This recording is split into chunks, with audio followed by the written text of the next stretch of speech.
So, hello, good morning.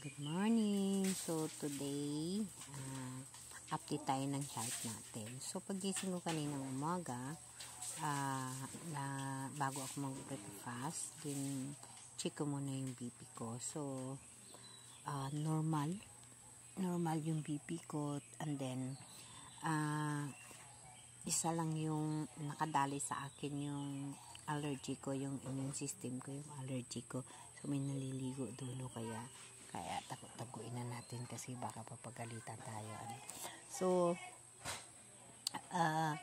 nadali ako ng allergy ko. That's why nga nandito ako ngayon sa area sa labas sa Duyan kasi mainit at saka ayaw kong magpalpipit yung puso ko dahil sa pagdali ng allergy ko sa akin.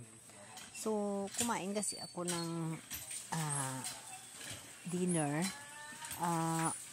Marami ang gulay. Ang gulay, mayroon siyang isda na ginsawag, yung pritong isda na kasanayan naman natin yan lagi dito sa probinsya, no? Pero para sa akin kasi na mayroong autoimmune na allergy, so medyo masilan ko dyan. So, yung bilong-bilong na isa, yung malapad.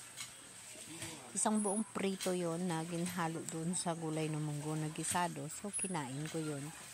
And then, okay naman. Pero after ko na kumain, na magtulog na ako, something na nangangati na ako. Pero, intolerance lang. And then, pinabayaan ko hanggang magdamag na kahit alam ko na nag-red patsis na ako. Pero, pinigilan ko sa sarili ko, uminom ng gamot. But, after breakfast ko kanina, sabi ko, kailangan ko na uminom ng gamot. So, ito yun guys, Yan. Ayan guys, yan. Nakita nyo yan, ganyan. Marami yan sa likod ko, sa katawan ko. Ganun siya guys. Mabuti na nga ngayon manipis na lang siya kasi nakainom na ako ng gamot. Yan, mga ganyan yun guys. Yan, mga ganyan yun guys. Marami yan sa likod ko, sa tiyan, sa mga malalambot na bahagi ng katawan ko. Marami yan. Ganyan ho ako pag atakihin ako ng autoimmune disease ko, nagarasis ako, namumula ako. Pero nakainom na ako ng gamot, hindi na lang namumula. Of course, gumamit ako ng pa-beauty dyan. Kaya, imbis na mapula yung mukha ko, akala mo may makeup, So, ganun no, guys.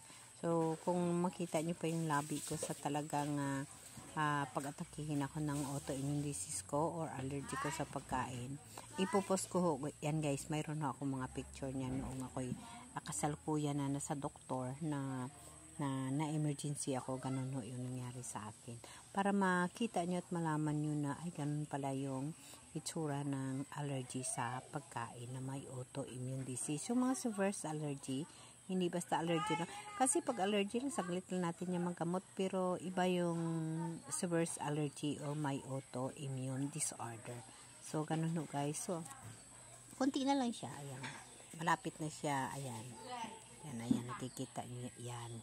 Ganyan no siya guys. Pag atakihin ako ng autoimmune disease ko. So, yun na nga. Alam ko yun sa ista. So, ba't nakaipon ng gamot?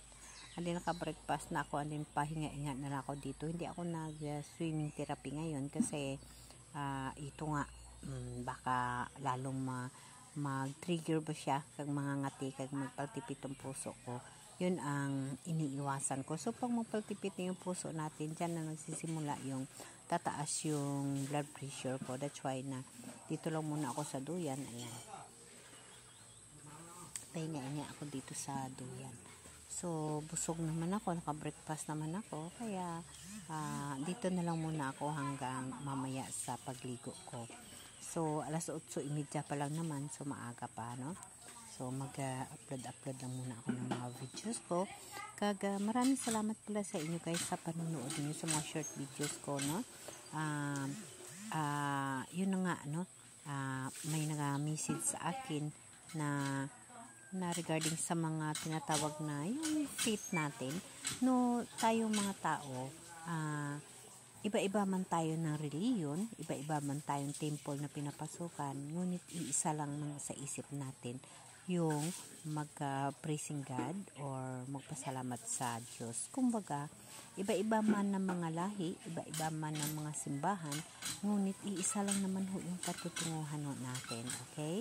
Tayo lahat, magkakapatid pa rin tayo sa mata ng Diyos kasi sa kanyang pagmamahal sa atin ay iisa lamang.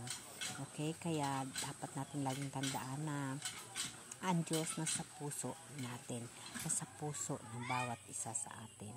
Okay guys, ito lang yung masasabi ko. Papasalamat na ako kay Lord kasi kung may purpose man sa buhay ko, so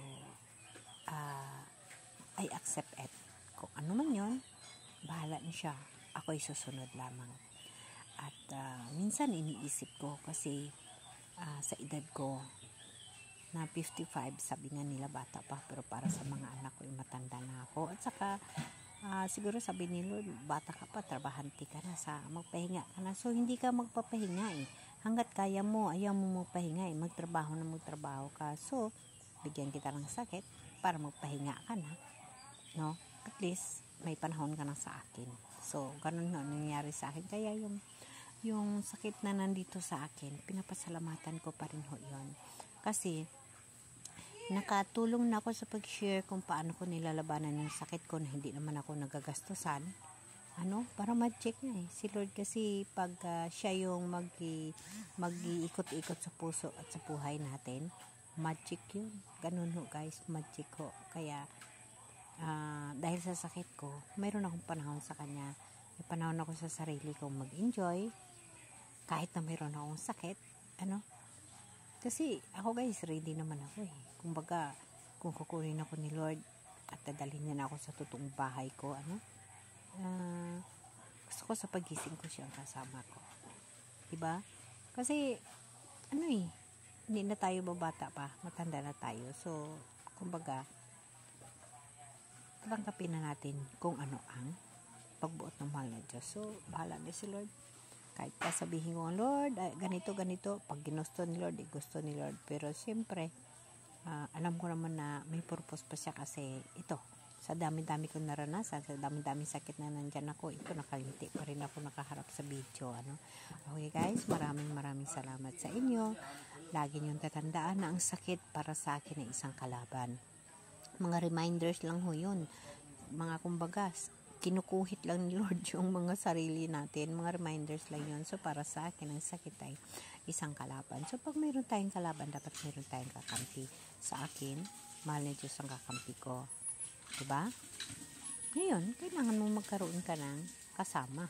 Inilalabanan mo pag ikaw lang isa at marami sila, hindi talo ka. Kailangan mo magkaroon ka ng kasama. So, yung kasama ko, sarili ko. Magiging positive lang ako lagi at magiging strong sa pagharap ng katotohanan at kung ano ang nandyan. Okay guys, again, maraming salamat sa inyo. Bye guys!